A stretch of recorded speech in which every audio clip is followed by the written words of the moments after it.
Assalamualaikum warahmatullahi wabarakatuh. Kepada yang terhormat Bapak Haryo selaku dosen pengampu mata kuliah tumbuhan air dan makroalga, dan saya Yulia Makfiroh dengan NIM 200351100041 kelas MSPA. Dengan ini akan mempresentasikan hasil praktikum identifikasi tumbuhan air eceng gondok, teratai, apu-apu, ganggang, selada bebek, dan talas air.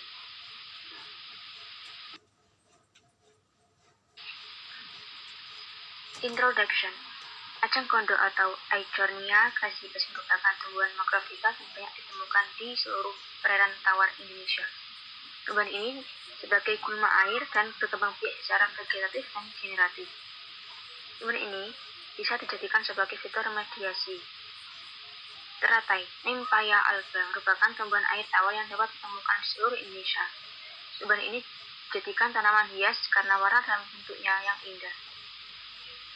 Teratai tumbuh pada kisaran suhu 20-30 derajat Celcius.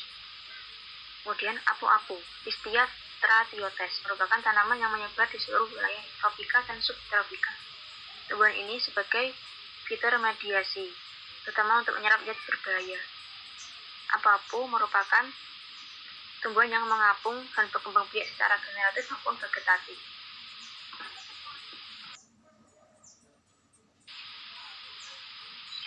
Ganggang atau Ceratophyllum submersum merupakan tumbuhan air yang dapat dijumpai di wilayah tropis atau subtropis Indonesia. Tumbuhan ini sebagai gulma air dan dapat dijadikan tanaman hias akuarium. Berkembang biakannya dengan cara spora dan hidup dengan suhu 27-30 derajat Celcius. Selada bebek atau Otelia alisnoides merupakan tanaman air tawar yang berasal dari Asia, terutama Indonesia dan Australia Utara. Tumbuhan ini hidup sebagai gulma dan berkembang biak secara generatif dan vegetatif. Talas air atau Colocasia escurneta merupakan tumbuhan air atau di tanah lembab yang biasa dijumpai di Indonesia. Tumbuhan ini bisa dikonsumsi batang dan umbinya atau akar. Berkembang biak dengan tunas atau umbi akar.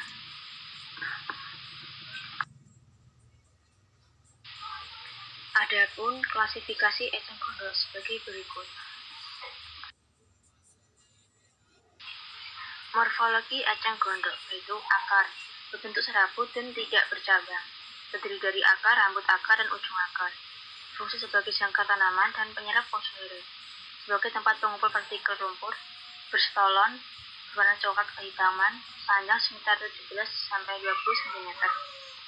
Yang kedua, batang, berbentuk panjang menggelembung atau rongga udara, mengapung, berwarna hijau muda, panjang sekitar 31-32 cm.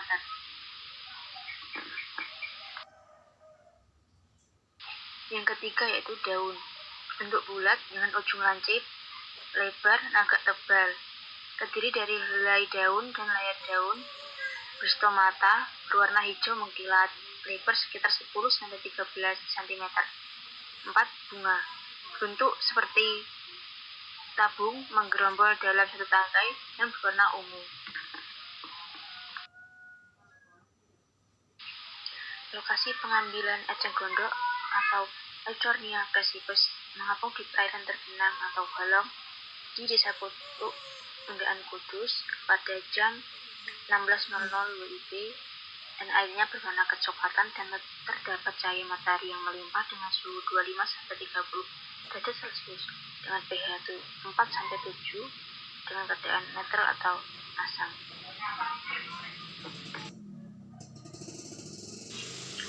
Klasifikasi teratai putih sebagai berikut.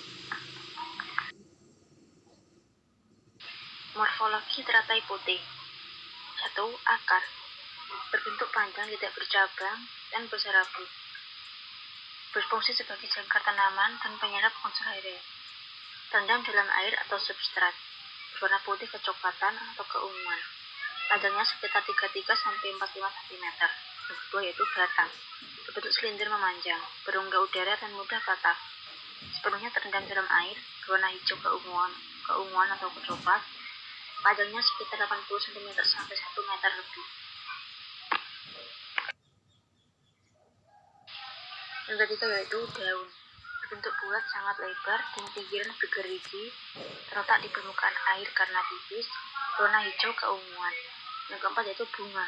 Berbentuk lancip ketika kuncup, berwarna putih kekuningan ketika mekar. Yang kelima yaitu biji. Bentuk bulat, agak besar, dan berkelopak. Biji di dalamnya sangat banyak, kecil tapi keras.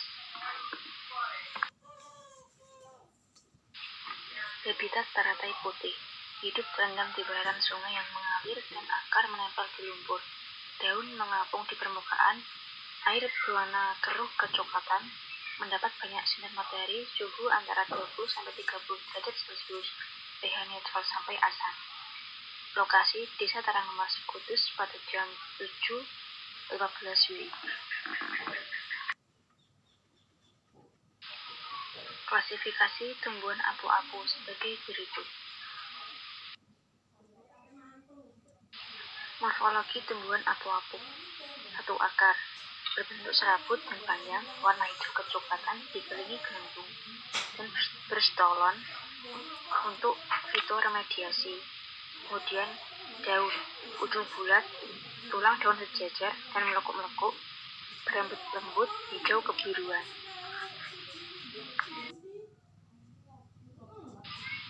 Habitat apu-apu. Hidup mengapung di perairan tergenang, telaga, rawa, dan sawah.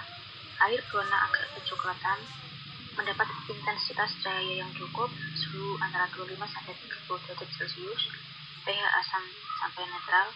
Lokasi di Kutu Undaan Kudus pada jam 16.00 WIB. Kemudian klasifikasi gagang hijau sebagai berikut. Morfologi gagang hijau. Daunnya berbentuk kecil seperti akar, bercabang, batangnya panjang hingga 1-3 meter, menghasilkan cincin daun, tidak mempunyai akar, bunga tidak mencolok, semua berwarna hijau.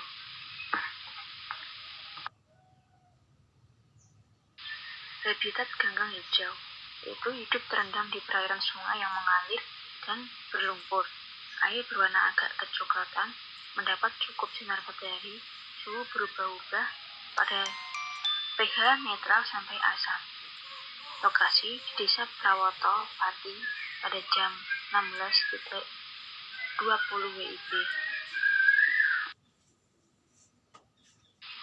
Berikut klasifikasi selada bebek. Morfologi selada air atau selada bebek yaitu akar, serabut, berwarna putih, tidak bercabang, menempel di substrat, panjang, dan mudah putus. Batangnya yaitu agak pipih, panjang terendam air, warnanya hijau, lurus menyebut offset, dan tidak bercabang.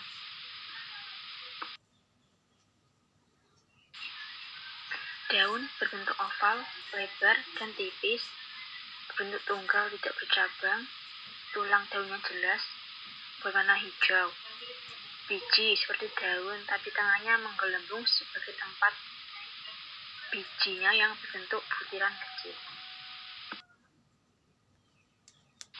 Habitat selada air atau selada bebek. Hidup terendam di perairan sungai yang mengalir dan menempel di lumpur. Air berwarna agak kecoklatan, mendapat cukup sinar matahari, suhu berubah-ubah, pH-nya netral sampai asam. Lokasi di Desa Tarangmas Kudus pada jam 7.15 WIB. Berikut klasifikasi dari talas air. Morfologi talas air. 1. Daun. Berbentuk bulat, tipis, dan lebar. Kalis terhadap air, tulang daun sejajar, bersifat tunggal, dan berwarna hijau. Batangnya berbentuk silinder berongga, panjang, dan lurus, berwarna hijau.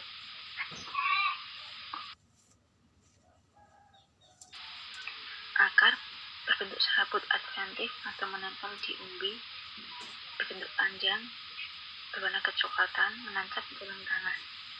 Habitat talas air itu hidup di pinggir sawah, telaga atau rawa yang berair dan berlumpur. Air berwarna keruh mendapat cukup sinar matahari, suhu kira-kira 26 derajat Celcius, pH netral sampai asam. Lokasi di Desa Kutu, Kabupaten Kudus pada jam 09.00 WIB. Adapun referensinya sebagai berikut. Dan sekian presentasi dari saya. Bila ada kesalahan kata, mohon dimaafkan. Wassalamualaikum warahmatullahi wabarakatuh.